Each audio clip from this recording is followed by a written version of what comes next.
Da biste imali visoko znanje, krenite sa žirafom na putovanje. Povešće vas put najbolje igraonice, pravo iz naše pačije učionice.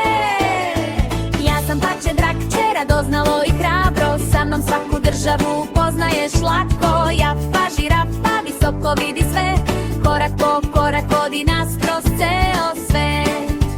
Pačija učujica, hajde kreni ti, putujemo svetom, učimo kroz igru svi.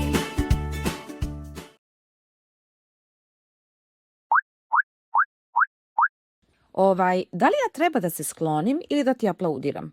Tišina u publici tamo, potraga je u toku. Ej, stani, nisam ja pinjata. Pa kako nisi, deluješ mi baš veliko i sumnjivo slatko.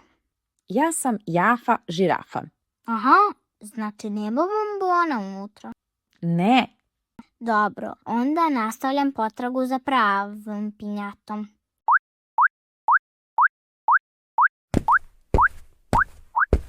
može jedno pitanje. Šta ti tačno radiš? Pa zar ne vidiš, treba da razbijem ovo šareno čudo iz koga navodno ispada brdo slatkiša.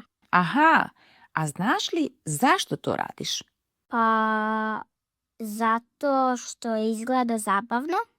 Znači radiš nešto, a nemaš pojma odakle je ni zašto. Pa kad ovako dobro zvuči, ne postavljam pitanja. Znaš šta, možda bi ipak trebalo da saznamo gde se ovo stvarno radi. Važi, ali prvo da je razbijem.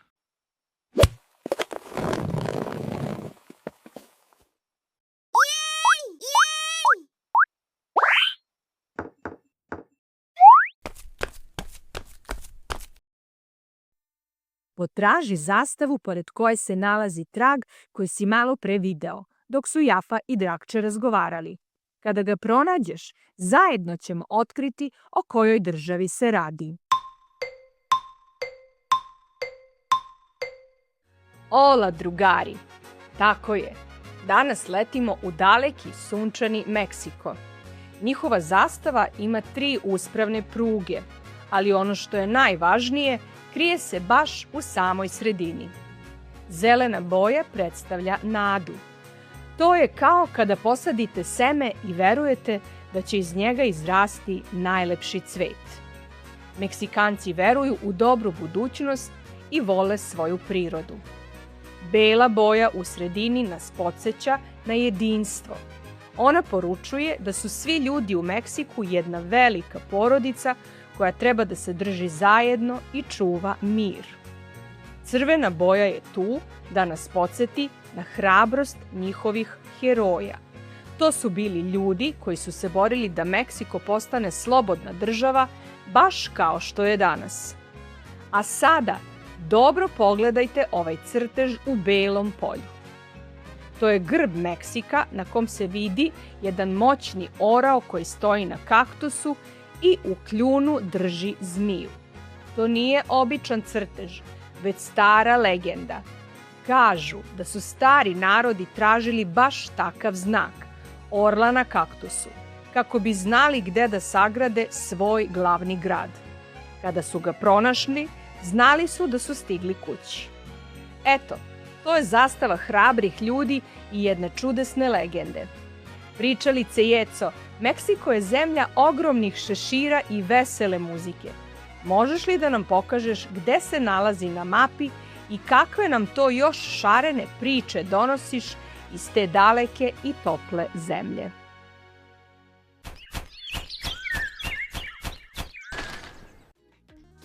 Hola, drugari! Danas letimo u sunčani Meksiko. Veliku zemlju u Severnoj Americi koja se nalazi odmah ispod Sjedinjenih Američkih Država i izgleda kao most koji spaja 2 kontinenta, Severnu i Južnu Ameriku. Sa jedne strane Meksiko zapljuskuje moćni Tihi okean, dok ga sa druge strane zapljuskuju Meksički zaliv i Karipsko more, koji su delovi Velikog Atlantskog okeana. To znači da Meksiko ima neverovatne plaže sa dve strane sveta. Na jednoj su talasi za surfovanje, a na drugoj topla tirkizna voda za uživanje.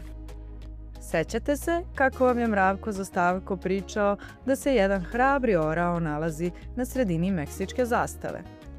E pa, davno, davno narod Azteka je tražio mesto za svoj dom dok nisu videli čudesan prizor.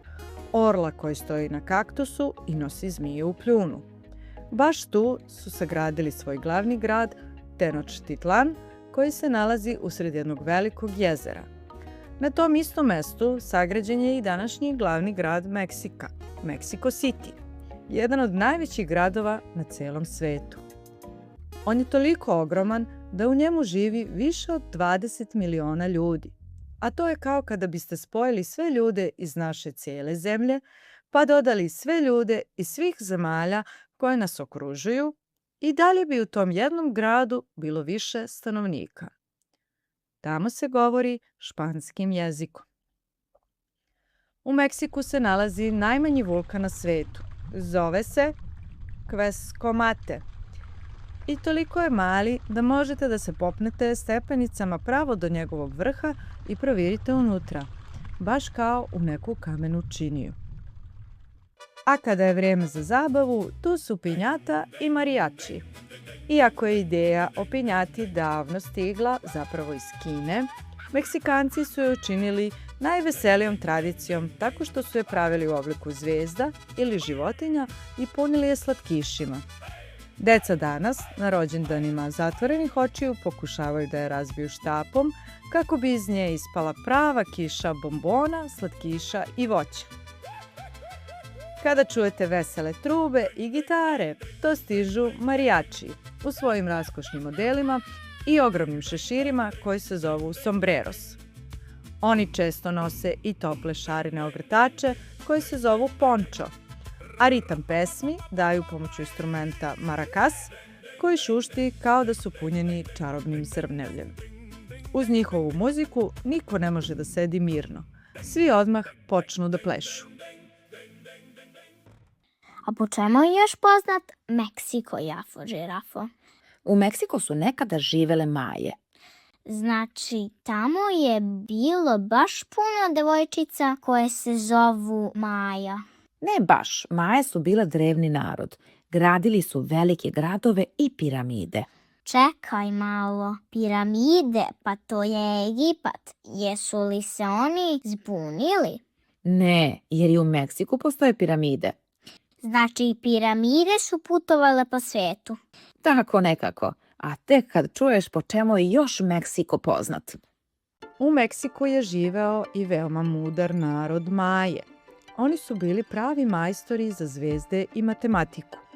Oni su svoje brojeve pisali na vrlo neobičan način, pomoću jednostavnih tačkica i crtica.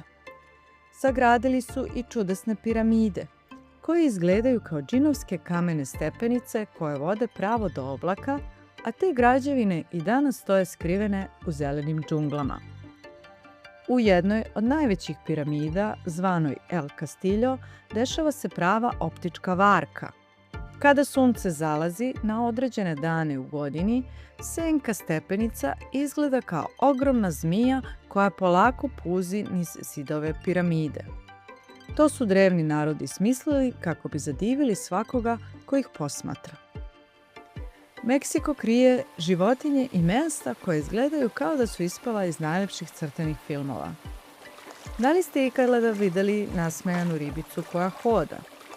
To je akselotl, neobično biće koje živi u meksičkim jezerima. Ono ima male noge i stalno izgleda kao da se smeška, a ima i supermoć. Ako mu se nešto desi sa nogicom ili repom, oni mogu ponovo da izrastu. Ako gladnite u Meksiku, prvo što ćete probati je taco. To je mala okrugla palačinka od kukuruza koja se zove tortilja, a koju presavijamo i napunimo mesom, sirom i raznim povrćem. Najzabavnije je to što se taco uvek jede prstima. Postoji i jedna stara priča da su tako se smislili rudari koji su hranu umotavali u tortilje kako bi je lakše poneli sa sobom dok rade. A danas se oni prave u 1000 boja i ukusa koje možete grickati na svakom ćošku. I za kraj, nešto najslađe na celom svetu. Da li ste znali da je čokolada rođena baš ovde? Asteci i Maje su prvi otkrili kako da od zrna kakao drveta naprave ukusan napitak koji su toliko voleli da su ga zvali hranom bogova. Tada čokolada nije bila u tablama kao danas, već se pila kao penasti napitak koji daje snagu i energiju za ceo dan. Ja sam naučio nešto novo. A ti? Pa, pa, pa, para, pa. Pa, pa, pa, para, pa. Da biste imali visoko znanje, krenite sa žirafom na putovanje. Povešće vas put najbolje igraonice, pravo iz naše pačije učionice. Ja sam pače drakće, radoznalo i hrabro, sa mnom svaku državu poznaješ lako. Jafa, žirafa, visoko vidi sve, korak po korak vodi nas kroz ceo svet. Mravko za stavko, voli zastave da sanja, o bojama država on ima velika znanja. A pričalica jeca, kad priču započne, učenje može da odpočne. Pačija učujica, hajde kreni ti, putujemo svetom, učimo kroz igru svi. Pačija učujica, hajde kreni ti, putujemo svetom, učimo kroz igru svi. Ta, ta, ta, ta, ra, ta. Ta, ta, ta, ta, ra, ta. Pačija učionica, hajde kreni i ti, putujemo svetom, učimo kroz igru svi. Pačija učionica,